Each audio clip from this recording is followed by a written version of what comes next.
Ah yarey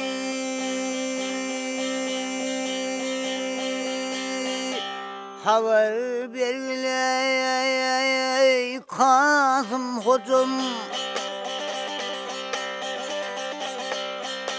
Bir haberini Kazım hocam, neçeli sanlı dağ beş, ağzına 40.045 var, ne yılanı ayağı beş.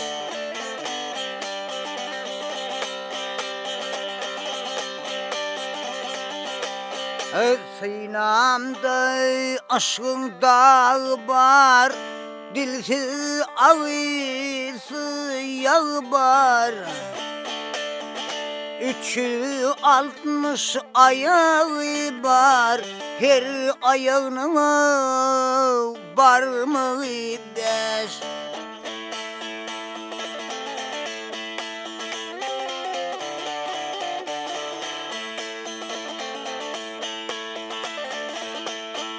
Ne matadre harcı devden, ne mataydır harcı devden, ne tüccardır borcu sevsen, ne kaladır ey bursu sevsen, bağvan 70 bağ 5.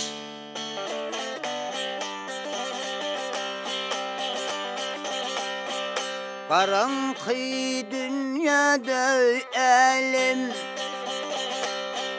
karanlık dünyada elim, 25 at bir öydecim,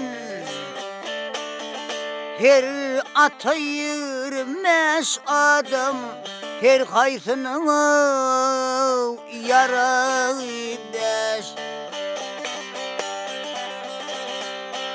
Mağtım ulu dirne nalan, mağtım ulu dirne nalan, ne ün yazılmış ne divan. Seher vakti doğal keyvan, seher vakti doğal keyvan, karısı 40.000 ağ 5.